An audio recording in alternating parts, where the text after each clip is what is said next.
Welcome to Wanderings. I'm continuing my discussion with Phillip Anderson, the general manager of Vigne Winery. Phillip, tell us about your portfolio of wines and a little bit about the philosophy of your winemaking. Who are your main customers? And perhaps a little bit about the future or what the future holds for Vigne Winery. Sure, that's a lot of questions in one. So we have a really big portfolio. There's definitely some wineries that focus on two or three things, and that's not us. We do things that work well in Paso, though. We initially planted Bordeaux varietals because that's what people wanted in 1982, and it turns out that's still what they want in Paso. I think, as you know, Paso Robles has really kind of gotten an international reputation for Cabernet Sauvignon, and it does extremely well with other Bordeaux varietals. I really love our Petit Bordeaux. That's something that we use in the blends, but we also make a single Petit Bordeaux that's just delicious. Other things that we grow Rhone varietals. Again, Paso does very well with them, a similar climate. It's the home of the Rhone Rangers group, which we are part of. And so we grow Grenache, Syrah, Mourvedre, and even a little bit of Viognier here. And we produce, we do produce single Grenache, Syrah, and Mourvedre, but we also do blends and that sort of thing. We do some Italian varietals, which you see more and more here in Paso Robles. And Walter Filippini, one of the owners, moved here from Italy, so we have a heritage for that. But also, we wouldn't do it just because of that. But boy, you can really grow some fantastic Sangiovese here. We recently started doing a little bit of Nero d'Avolo, and we sell out just immediately on it. We need to plant more eventually, but for now it's doing well for us. We do Primitivo, aka Zinfandel, which again does well in this part of the world. And then finally, we grow Tannat, and we grow Tannat. We don't have a good reason in the sense of a historical reason or whatever. It's just I think that this region grows some of the best Tannat in the world. If you're just used to it from Mataran, where it's much more kind of leathery and you got to wait 20 years to drink it, we don't produce that kind. It's much more supple, much more fruit driven. And I just really think that we make some phenomenal Tannat in Paso, the 3 or 4 guys, the wineries that actually do it, including us. But our overall goal is just, make the best wine possible. There are years where we don't release an estate wine in a particular varietal if we don't feel like it comes up to our standards. It's not the greatest, most fun decision to make either, when you have to sit down with the owner and explain why, we're just not making that wine this year. But that's what they want because, we don't want to release anything that doesn't come up to our standards. But we're willing to experiment within that.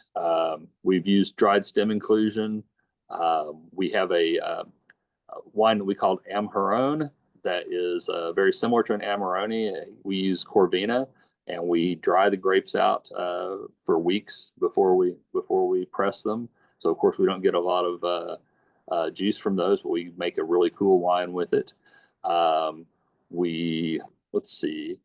This year, we're going to be making some of our Syrah, at least, in 500-liter puncheons. And the plan is to have whole cluster grapes at the bottom, additional stem in the middle, and then crushed Syrah on the top. So it'll come down through, it'll drain well through the stems, and we'll get a tiny bit maybe of semi-carbonic maceration going.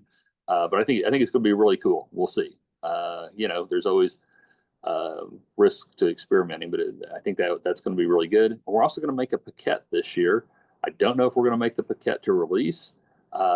We're just doing it to see if it works. For the people who don't know, basically after we're going to take at least one of our wines after we're finished pressing the skins, and we're going to throw them back into a tank. We're going to rehydrate them, and then you do a little fermentation, and you might get a wine that's 4 to 9% alcohol. So it kind of fits with that lower alcohol thing that some people are looking for. And they can be really interesting. One of the things I loved about it, I didn't know this until we were really committing to do it. I was looking up a little bit more about it. And Paquette's the word that they use in France, but in Italy, it's often called Aquarella.